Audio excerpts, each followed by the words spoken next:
નમસ્કાર વિદ્યાર્થી મિત્રો, આજે આપણે પરફેક્ટ પાસ્ટ ટેન્સ એટલે કે પૂર્ણ ભૂતકાળ બરાબર એના વિશે આજે સમજવા જઈ રહ્યા છીએ। પૂર્ણ ભૂતકાળમાં આપણો આ એક્ટિવ પેસિવ નું છેલ્લા કાળનો આપણે આજે અભ્યાસ કરશું, પછી આપણો એક્ટિવ પેસિવ વોઇસ નું જે ટોપિક છે એ પૂરો થાય છે।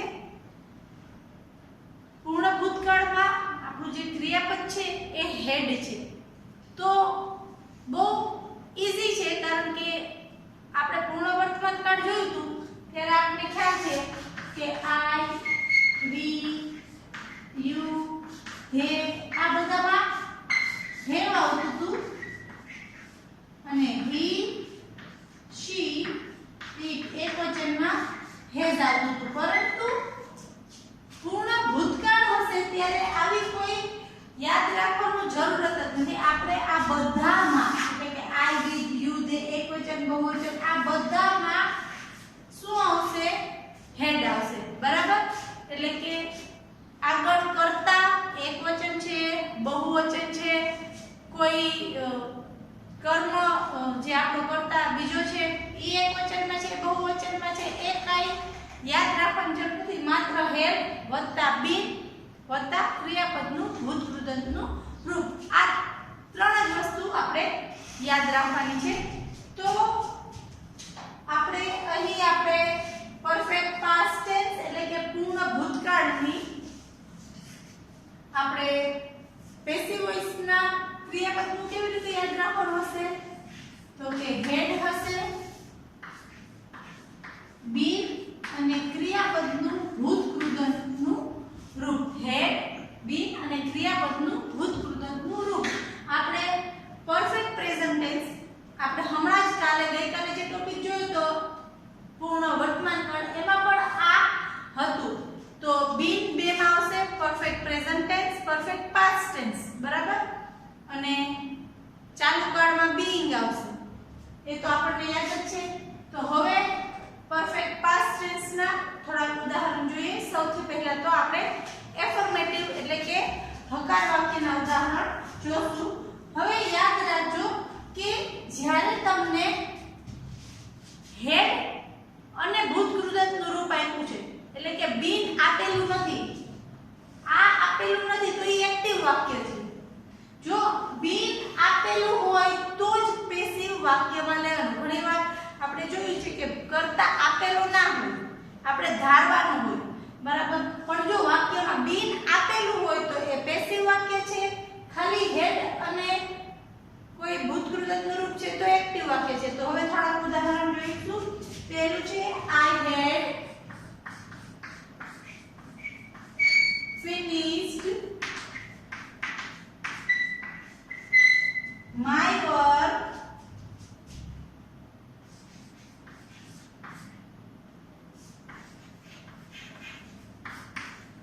before going to bed.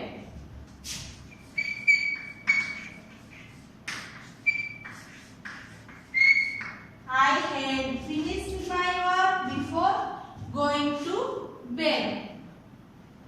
તો આપણે સૌથી પહેલા તો જોશું કે આપેલું વાક્ય એક્ટિવ વોઇસ નું છે કે પેસિવ વોઇસ નું છે। તો આપણને હેડ અને ફિનિશ્ડ આપેલું છે, બીન અને બાય આપેલું નથી। જો before going to bed એમાં કોઈ ફેરફાર કરવાનું નથી, આપણે પૂર્ણ ભૂતકાળના જે વાક્ય આપ્યા છે એનું જ આપણે પેસિવ વોઇસમાં રૂપાંતર કરવાનું છે। તો આપણે સૌથી પહેલા આના કર્તા, ક્રિયાપદ અને કર્મમાં વિભાજન કરશું। આપણા કર્તા આઈ, હેડ ફિનિશ ક્રિયાપદ, માય વર્ક કર્મ છે, તો આપણે માય વર્ક થી શરૂઆત કરશું। My work. હવે આપણે પૂર્ણ ભૂતકાળમાં એક વસ્તુ ખબર જ છે કે હેવ, હેઝ જેવું કઈ છે જ નહીં, બધામાં હેડ જ આવશે, એટલે આપણે હેડ લખી જ નાખશું। પેસિવ કરતી વખતે બીન લખવાનું ભૂલવાનું નથી। My work had been finished. I નું શું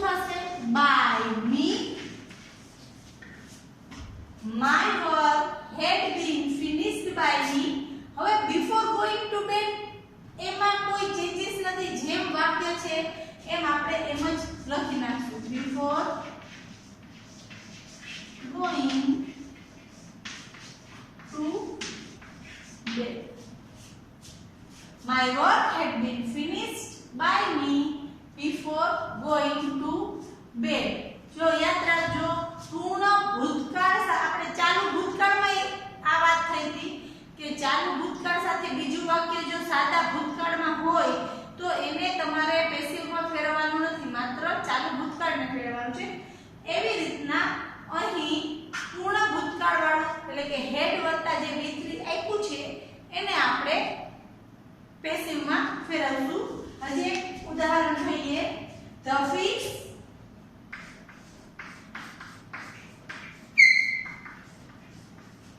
had been paid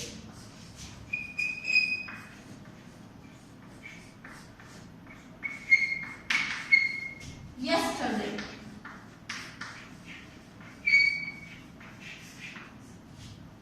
The fees had been paid yesterday. તો સૌથી પહેલા તો આપણે નક્કી કરવાનું છે આપેલું વાક્ય એક્ટિવ વોઇસ નું છે કે પેસિવ વોઇસ નું છે. બાય આપેલો નથી, બરાબર. હાલો તો એક્ટિવ માં કહી શકાય ના, કારણ કે મેં પહેલા જ કીધું હતું કે જો આપણને બીન આપી દીધું છે વાક્યમાં તો આપેલું વાક્ય પેસિવ વોઇસ નું છે. પણ અહીં બાય આપેલો નથી તો આપણે શું કરશું? ધારણા કરશું. એવું નથી કે ગણિતમાં જ ધારણા કરવાની હોય, આપણે ઇંગ્લિશમાં પણ ધારણા કરવાની હોય છે. તો અહીં આપણે કોઈ પણ બાય કરીને કોઈ પણ તમે તમારી રીતનું by me, by you, by ગમે તે કોઈનું નામ એ તમે લખી શકો છો. તો પણ આપણે આ લખી નાખશું કે જેથી કરીને આપણે યાદ રહે કે આપણે શરૂઆત ક્યાંથી કરવાની છે. The fees had been paid yesterday. અહીં હું મારો ધારેલો કરતા છે by me. તમે by you લખી શકો, by him, by her, by Nirav, by ગમે તે કોઈ પણ નામ પણ લખી શકો છો.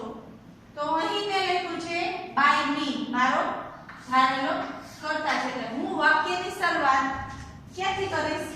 તો કે I થી કરીશ. બાય ની હું શું કરી નાખીશ? I. હવે અહીં હેવ કે હેઝ એવું કઈ જોર નથી, બધામાં હેડ જ આવે છે.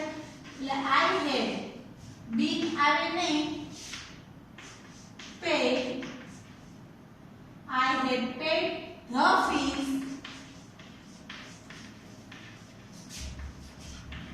yesterday. I had paid the fees yesterday. આપણે જોયું કે જો વાક્યમાં કોઈ કર્તા આપેલું ના હોય પરંતુ પેસિવ વાક્ય હોય, કારણ કે બીન આપેલું હોય તો કોઈ પણ ધારેલા કર્તા સાથે આપણે વાક્યનું એક્ટિવ વોઇસમાં રૂપાંતર કરવાનું હોય. આપણે બે ઉદાહરણ જોયા એફર્મેટિવ એટલે હકારના. હવે આપણે એક ત્રીજું ઉદાહરણ આપણે નકાર વાક્યના જોઈશું. તો નકાર વાક્યનું છે ઉદાહરણ the decision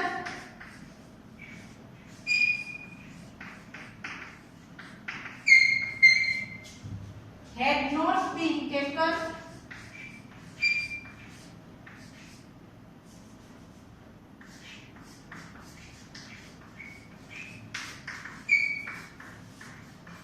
by her.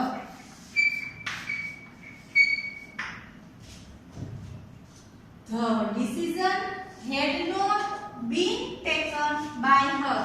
તો અહીં આપણા પાસે બે શબ્દ છે be અને by, જે બંને બતાવે છે કે આપેલું વાક્ય પેસિવ વોઇસ નું છે. તો પેસિવ માંથી એક્ટિવ માં રૂપાંતર કરતી વખતે આપણે by પછીનો જે કર્તા હશે એનાથી શરૂઆત કરશું. એટલે her નું આપણે શું કરશું? see. શું કરશું? by her નું see. આમાં આપણે એક જ યાદ રાખવાનું છે head. એટલે આપણે બાજુમાં head મૂકી દેશું. નકાર વાક્ય છે એટલે આપણે not મૂકી દેશું.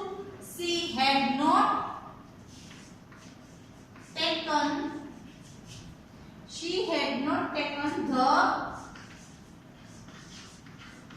decision. She had not taken the decision. બરાબર. તો આ હતું નકારનું ઉદાહરણ, જેમાં આપણે હેડ પછી ડાયરેક્ટ નોટ મૂકી દેવાથી વાક્ય નકારમાં થાય છે. હવે આપણે WH અને નોન WH પ્રશ્નાર્થ વાક્યના ઉદાહરણ જોઈશું. નોન WH નું આપણે હેડ થી શરૂ થતું આપણે પહેલું ઉદાહરણ જોઈએ. Had you sold your old TV before buying a new one?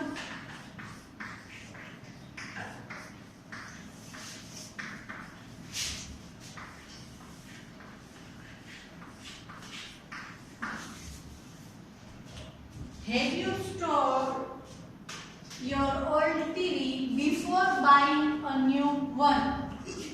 હવે આ પ્રકારનું પ્રશ્નાર્થ વાક્ય છે જેમાં શરૂઆત આપણે નોન WH શબ્દ એટલે કે હેડ થી થાય છે. તો યાદ રાખજો, જો આ before buying a new one છે ને એને તો તમારે કાઈ કરવાનું નથી, જેમ છે એમ જ લખી નાખવાનું છે.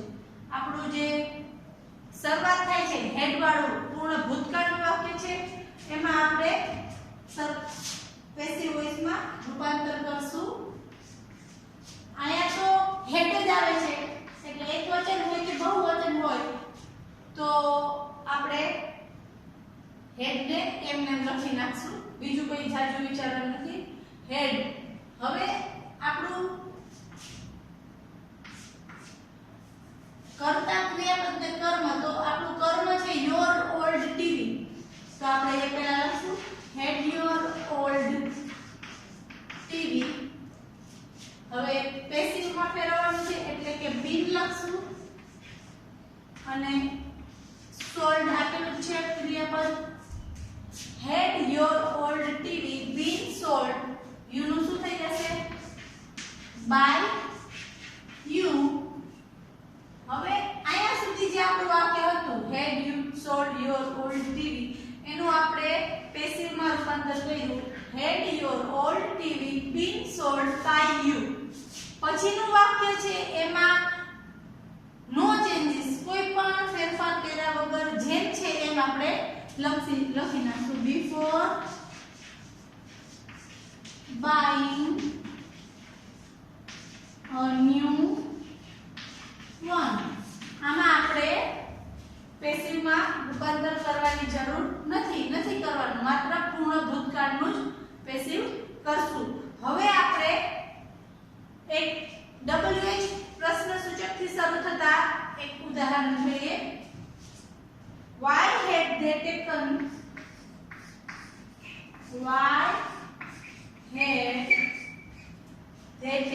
you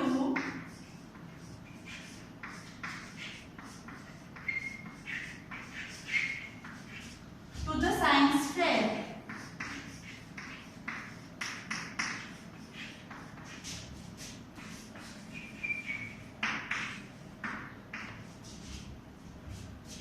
Why had they taken you to the science fair?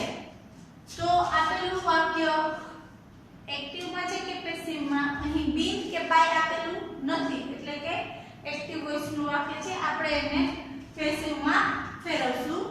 તો WH વાળો જે શબ્દ છે એને આપણે એમ જ રાખી નાખશું અને અહીંયા આપણે બીજો કોઈ ઓપ્શન યાદ નથી રાખવાનો, હેડ એક જ છે એટલે આપણે શરૂઆત y અને હેડ થી કરી જ લેશું. હવે આપણું they taken you, they કરતા taken ક્રિયાપદ, you કર્મ, તો આપણે શું કરશું you ને આપણે આગળ લઈ લેશું. why had you પેસિવ માં રૂપાંતર કરતી વખતે આપણે been ઉમેરતા ભૂલવાનું નથી. been taken આપણે કર્તા કોણ આપેલું છે they, એનું શું થઈ જશે by them. ફરી એકવાર WH શબ્દ આપણે એમને રાખ્યો, હેડ આયા કોઈ બીજું યાદ જ નથી રાખવાનું કે એક વચનમાં બીજું હોય બહુવચનમાં બીજું, અહીં બેમાં હેડ જ આવશે એટલે y હેડ આપણે લખી નાખ્યું. પછી આપણો કર્તા યુ હતો એટલે આગળ લીધા, been પેસિવ વોઇસ છે એટલે been અને taken આપ્યું છે એ લખી નાખ્યું. by પછી કર્તા એટલે by ધેનું ધેન, to the science fair છે એ એક્સ્ટ્રા વર્ડ છે, એમાં કોઈ ચેન્જીસ કર્યા વગર જેમ છે એમ હું લખી નાખીશ. To the science fair. છેલ્લે પ્રશ્નાર્થ ચિહ્ન. Why had you been taken by them to the science fair? તો આપણે એક ઉદાહરણ જોયું નોન WH નું, આપણે એક WH Y થી શરૂ થતાનું જોયું. હવે એક who વાળું ઉદાહરણ જોઈશું. આપણું ત્રીજું ઉદાહરણ છે who વાળું. Who had made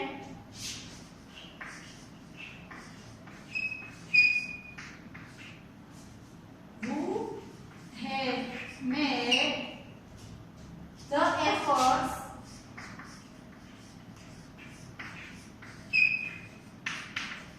to win the match.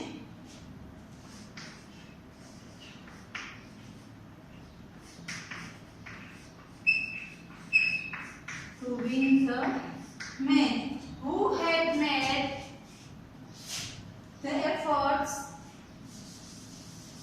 Who had made efforts to win the match? આપણે who વાળા પ્રશ્નાર્થ વાક્યનું જ્યારે પેસિવમાં રૂપાંતર કરીએ છીએ ત્યારે શરૂઆત હંમેશા શેનાથી કરશું? by whom. બરાબર? who વાળા એક્ટિવ વાક્યની શરૂઆત આપણે by whom થી કરશું. અહીં પણ એકવચન કે બહુવચનમાં હેડ જ આવે છે એટલે આપણે હેડ લખી નાખશું. આપણું કર્મ છે એફર્ટ્સ. પેસિવ કરતી વખતે આપણે શું લખવાનું ભૂલવાનું નથી? બીન. અને ક્રિયાપદનું ત્રીજું રૂપ ભૂતકૃતનું રૂપ છે by whom had efforts been made. પછી ટુ જે ટુ પછી વાક્ય આપ્યું છે ટુ વિન ધ મેચ, એમાં કોઈ ફેરફાર કરવાનો નથી, એ એક્સ્ટ્રા છે. To win the match. પ્રશ્નાર્થ ચિહ્ન ફરીથી એકવાર સમજાવી દો. who નું આપણે શું કર્યું? who નું by whom એકવચન કે બહુવચનમાં હેડ જ આવશે. પછી આપણું કર્મ છે એફર્ટ્સ. મેડ નું બીન મેડ. અને બાકી તો ટુ વિન ધ મેચ છે, એમાં કોઈ ફેરફાર કર્યા વગર આપણે લખી નાખ્યું. હવે આપણે આ હકાર વાક્ય, નકાર વાક્ય અને પ્રશ્નાર્થ વાક્યનું મિક્સ એક્સરસાઇઝ જોઈએ. ચલો આજે આપણે હવે પરફેક્ટ પાસ્ટ ટેન્સ ની મિક્સ એક્સરસાઇઝ જોઈશું. પહેલું વાક્ય છે they had won the match before we went there. તો આપણને હવે ખ્યાલ છે કે before we went there એને આપણે કોઈ ફેરફાર વગર જેમ છે એમ લખવાનું છે. આપણે પૂર્ણ ભૂતકાળ વાળું વાક્ય. તો પહેલું વાક્ય છે they had won the match. હવે એમાં જે ફેરફાર કરવાનો છે એ કરવાનું છે. એ એક્ટિવ નું વાક્ય છે કે પેસિવ નું? તો they had won the match એમાં ક્યાંય બી નહીં નથી ને બાય નથી, એટલે એક્ટિવ વોઇસ નું વાક્ય છે. હવે આપણે એને પેસિવ વોઇસ માં ફેરવશું. તો સૌથી પહેલા શું કરશું? વિભાજન કરીએ એનું. they had won ને the match. આપણે શરૂઆત કરશું the match થી. આપણે શું કર્યું? કર્મને લઈ લીધું પહેલા. આયા પૂર્ણ ભૂતકાળમાં એવું તો કઈ યાદ રાખવાનું નથી કે એક વચન હોય તો બીજું આવે. આપણે અહીં તો હેડ એક જ યાદ રાખવાનું છે, એટલે આપણે હેડ લખી નાખ્યું. પેસિવ કરતી વખતે બી ને ભૂલવાનું નથી અને આપણને ભૂતકૃતનું રૂપ આપી દીધું હોય. તો આપણું વાક્ય કેવી રીતે બન્યું? કર્મ the match had been won. આપણે કરતા છે ધે, એનું શું કરી નાખવાનું? By them. The match had been won by them before we went there. એમાં કોઈ પણ ફેરફાર વગર આપણે જેમ છે એમ લખી નાખીશું. Before we went there. તો આપણું વાક્ય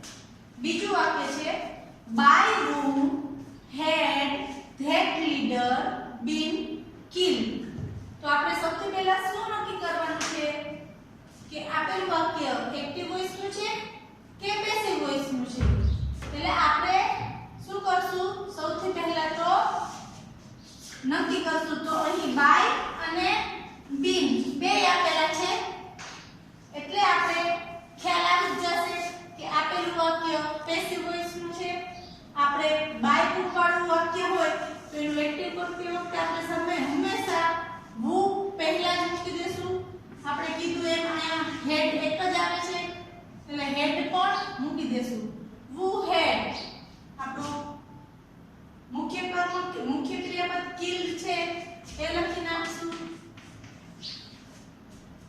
who had killed આપણું કર્મ છે that leader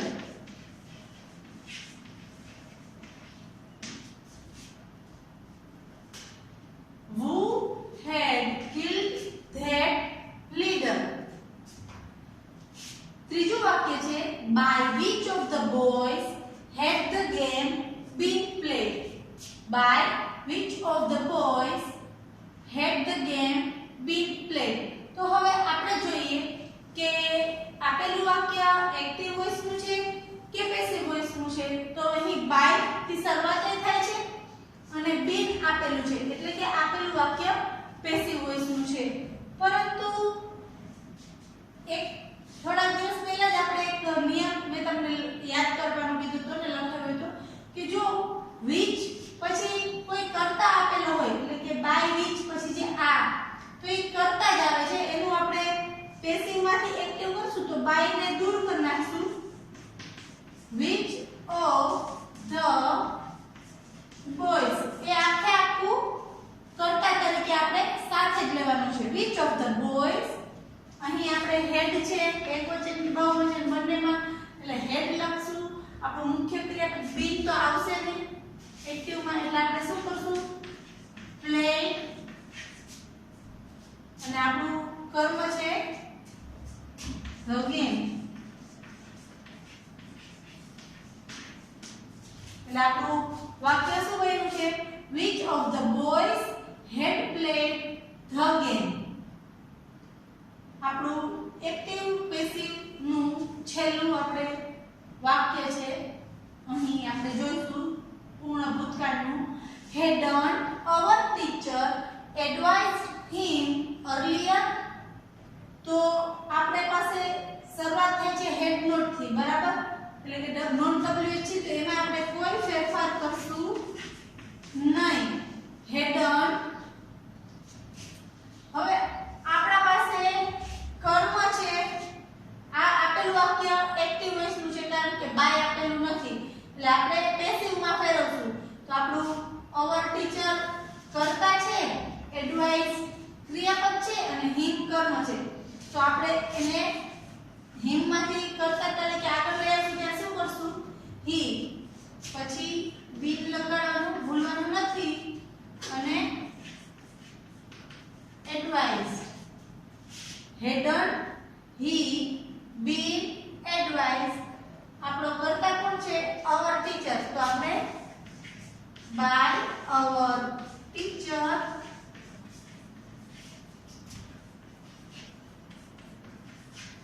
earlier hadn't he been advised by our teacher earlier તો આ હતા આપણા દરેક પ્રકારના 8 પ્રકારના વાક્યો એક્સરસાઇઝ સાથે હવે આપણે આવતીકાલે ફકરા ઉપરનું જ્યારે તમને પેરેગ્રાફ આપેલો હોય અને એનું જ્યારે પેસિવમાં રૂપાંતર કરવાનું થશે એવા થોડા ઉદાહરણ જોઈ આ ટોપિક આપણે પૂરો કરશું આભાર